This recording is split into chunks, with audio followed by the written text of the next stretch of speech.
Hey everyone, here's a quick video on a rundown of Unit 3 Lesson 1. I gotta be quick because I'm just using my phone until I figure out a new way to do this. So, this unit's all about forces, and especially external forces. The main part of it is determining what part of a body or a system we're analyzing. For example, we have the man sitting on a chair holding a book.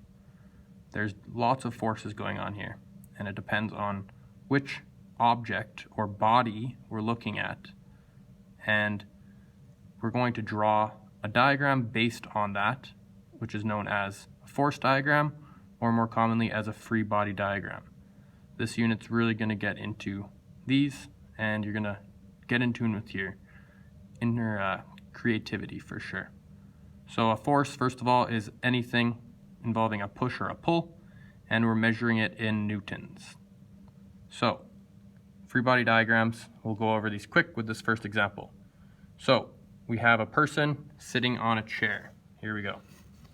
The question wants us to draw a free body diagram or a force diagram of the book. So, in that situation, we're just going to analyze the book. We'll often do this by drawing these circles around them and then applying the forces to that body of the book.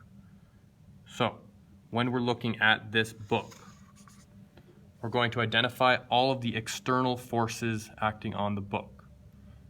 An important one that'll come up all the time, pretty much anyways, is the force of gravity.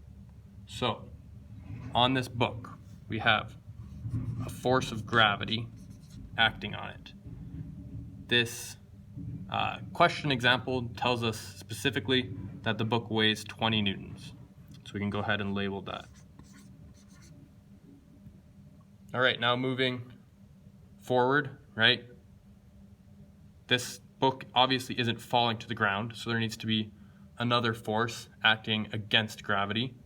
If we look at our whole system here, right, zooming in on this book, we have force of gravity, invisible force acting downwards on it, but we also have this hand touching the book. So we need to add in that next force acting opposite to gravity. So that's going to be acting up, and we're going to be calling this one just the force of the hand. So the hand is applying a force on the book that is equal and opposite. We'll get lots more into that later.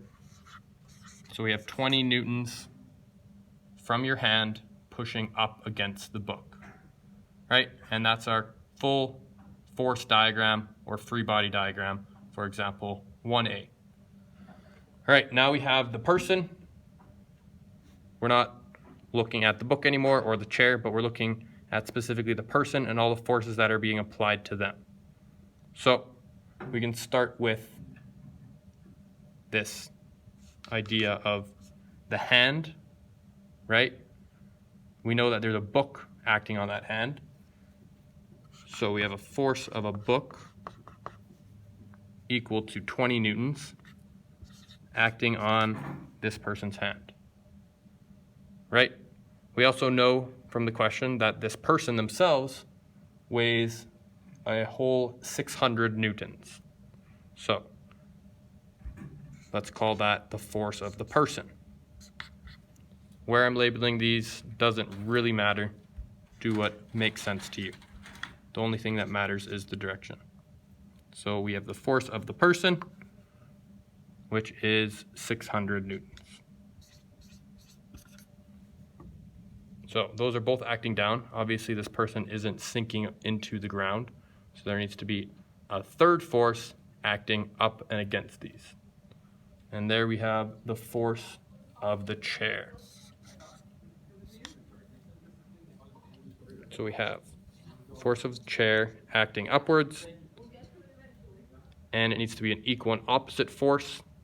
Otherwise we'll have acceleration, as we'll find out in the coming lessons. So equal and opposite force here will be 620 newtons. And that's it for the first example.